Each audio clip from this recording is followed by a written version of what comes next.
Depuis un mois, Sophie, François et leurs deux petits garçons profitent chaque week-end de balades dans la forêt de Fontainebleau. 1, 2, 3, sautez! Un rêve que ce couple d'ingénieurs peut réaliser grâce à sa nouvelle maison. Ils viennent de l'acheter pour 605 000 €. On rentre préparer à manger? Avant, ils vivaient dans un appartement en banlieue parisienne. Alors cette grande maison, c'est une nouvelle vie qui commence. On a vraiment l'espace pour manger, l'espace plutôt adulte pour qu'on puisse passer nos soirées tranquilles. Et puis l'espace jeu des enfants, voilà, où ils ont vraiment un espace à eux pour jouer comme ils veulent. Une pièce à vivre de 66 mètres carrés. Une cuisine tout équipée. Et même une chambre d'amis. À l'étage, une suite parentale et une chambre pour chaque enfant. 9 pièces en tout sur 230 mètres carrés, avec en prime un grand jardin pour les beaux jours.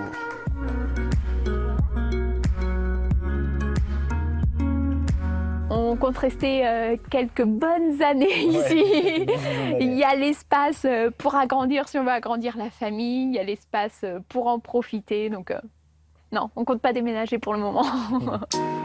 Mais pour s'offrir la maison d'une vie, Sophie et François ont dû négocier un crédit immobilier de 420 000 €. Après avoir signé le compromis, ils décident d'aller voir la banque dont ils sont clients depuis 12 ans. Sa proposition, un taux de 1,45 %. Ils vont alors chercher moins cher dans leur ordinateur. Donc du coup, on a fait aussi des simulations sur les banques en ligne parce que le résultat est quand même instantané. Et surtout, on a pu faire la simulation à 21 h, une fois que les enfants étaient couchés, sans avoir vraiment à prendre rendez-vous et se déplacer sur un créneau qui d'habitude appartient à la vie quotidienne, quoi. De l'autre côté de l'écran, c'est un banquier qu'ils ne verront jamais, qui traite leur dossier presque instantanément. On a eu un accord de principe en fait en environ 10 minutes, mais qui lui était beaucoup plus compétitif, vu que la première proposition qui nous a été faite, c'était 1,27 %.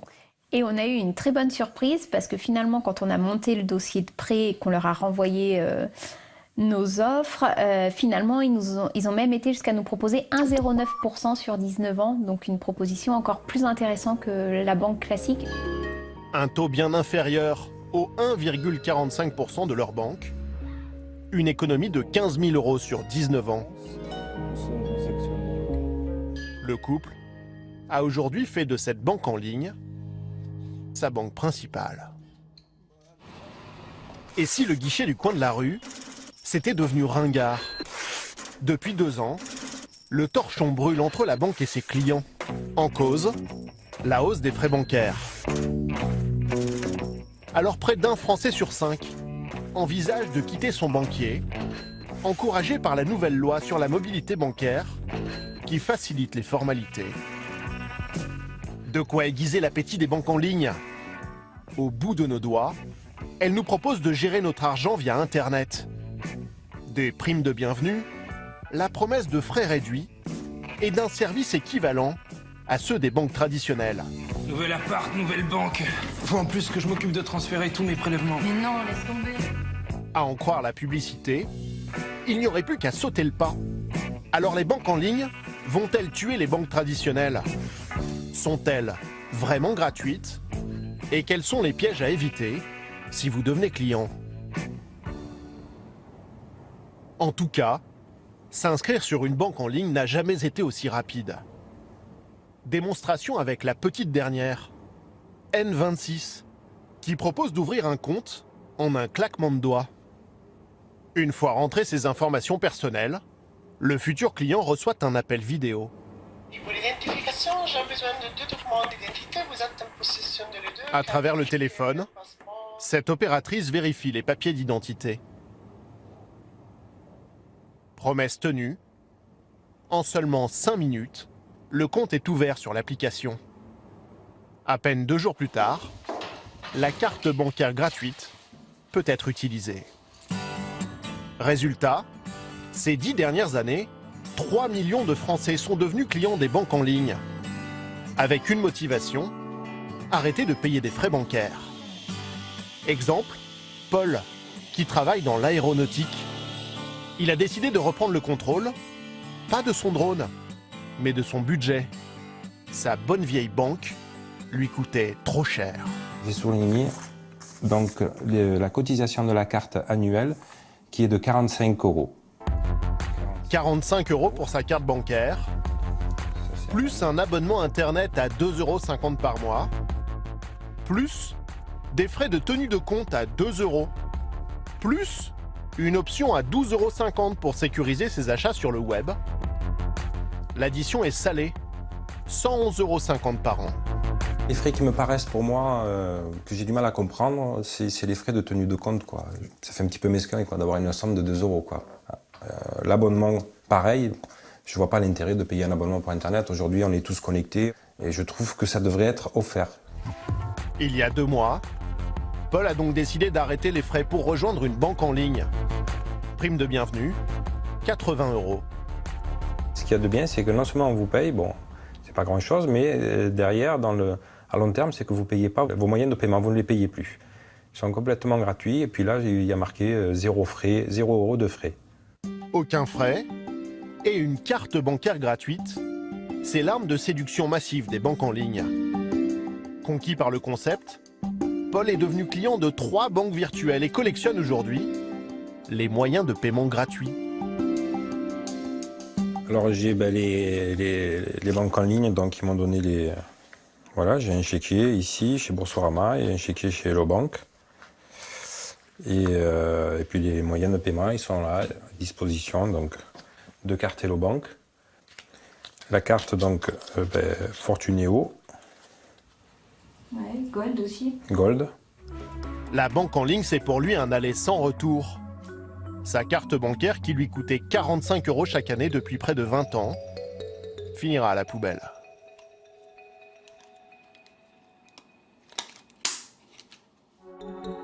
Alors la banque en ligne est-elle vraiment gratuite?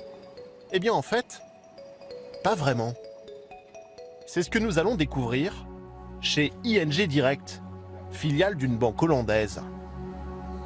Ici, pas de guichet pour accueillir la clientèle, mais de grands open space et une centaine de téléconseillers qui gèrent 1 million de clients.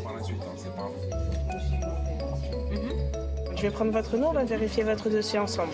Leur objectif, c'est d'en faire le moins possible et de rendre le client autonome sur le site pour gagner du temps. ING Direct, Marion Veilly, bonjour. Oui, bonjour. Exemple, avec ce client victime d'un achat frauduleux. Oui, dites-moi. J'ai fait un achat sur Internet. Oui. J'ai pas reçu le produit, donc je me suis fait un peu arnaquer. J'ai pas de recours. J'ai mon compte. Selon la procédure de la banque, ce n'est pas Marion qui va résoudre le problème, mais le client lui-même. La contestation se fait uniquement, donc intégralement même sur Internet. Vous devez sélectionner l'opération. Oui. Et donc à partir de là, vous avez 10 jours. Vous suivez le processus, tout vous est expliqué étape par étape sur Internet. D'accord. Ce client devra donc se débrouiller tout seul. Mais ce n'est pas tout. Plus, par ailleurs, vous pouvez toujours... J'ai fait en position, j'ai appelé Mastercard. D'accord. Et par contre, vous allez me renvoyer une carte. Voilà, exactement, de manière automatique. Question, monsieur C'était tout. Non. Dans une banque classique, fabriquer une nouvelle carte fait partie du service, mais pas ici. La refabrication d'une nouvelle carte est facturée 10 € quand c'est pas un renouvellement classique, automatique, mais qui peut être remboursé en fonction du motif de l'opposition. Le client, il l'a en moins d'une semaine. Temps d'attente, 5 jours. Et si le client en a besoin comme souvent sous 24 heures, cela lui coûte plus cher. Mais combien?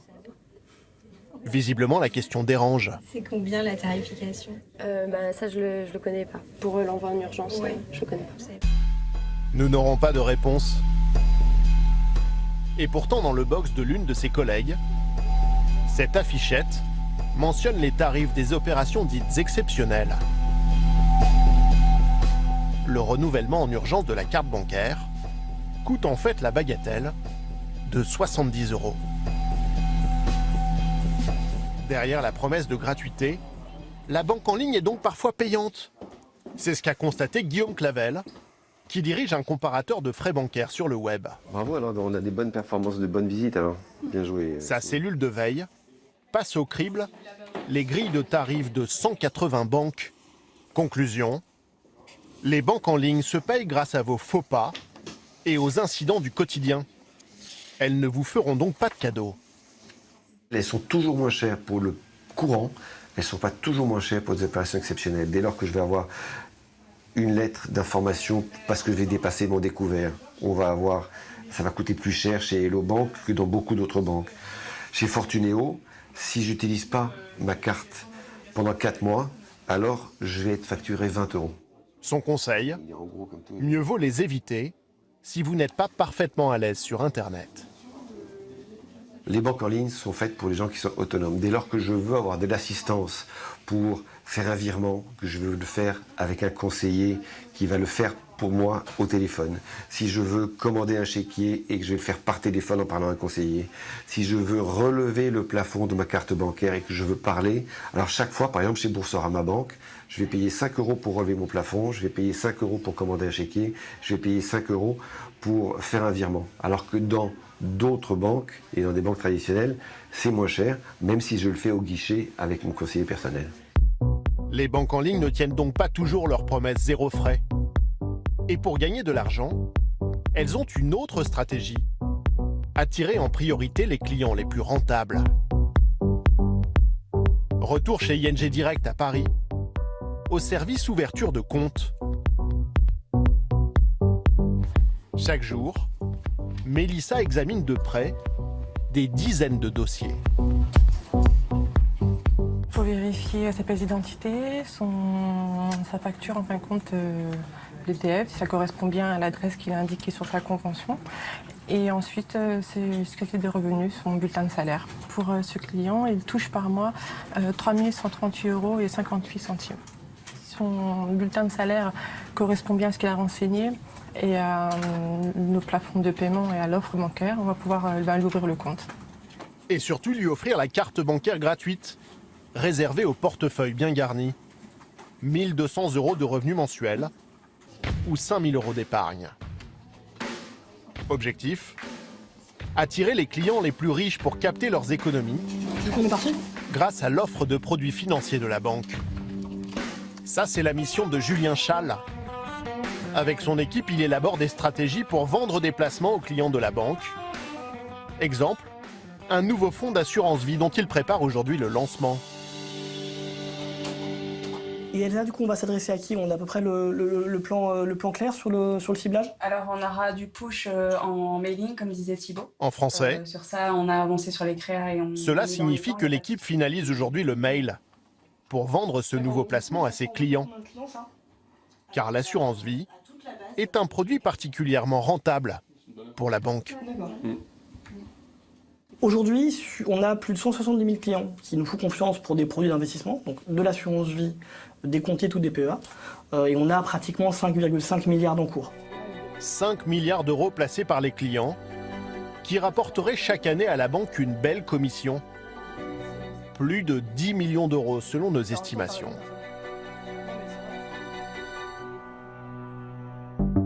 Sur leur site, les banques en ligne vous offrent aussi la possibilité d'investir dans des placements beaucoup plus risqués. En ouvrant un compte titre, n'importe qui peut boursicoter de chez lui, depuis son ordinateur, avec parfois d'énormes déconvenues. C'est ce qui est arrivé à ce client, qui tient à garder l'anonymat, car il n'en a jamais parlé à sa famille. Il y a 3 ans, il commence par jouer en bourse sur des actions du CAC 40. Un jour, il se laisse séduire par des placements conseillés selon lui par sa banque en ligne. On voit bien la flèche bleue avec la croissance attendue sur ce produit. On voit des commentaires nous annonçant 2 objectifs. Un premier objectif avec une croissance de 47%, un deuxième objectif avec une croissance de 79%. Attiré par un espoir de gain à court terme, il va perdre une petite fortune. Finalement, en 2 jours, j'ai perdu les 120 000 € que j'avais investis En suivant ce très bon conseil, j'écris à la banque qui finit par me répondre que le produit que j'ai acheté, bien que conseillé sur leur site, ne les engage pas. Selon lui, la banque est responsable. Il l'a donc attaqué en justice avec un avocat spécialiste de la défense des épargnants. Maître Lecoq-Vallon a déjà fait condamner cette banque en ligne dans un dossier similaire.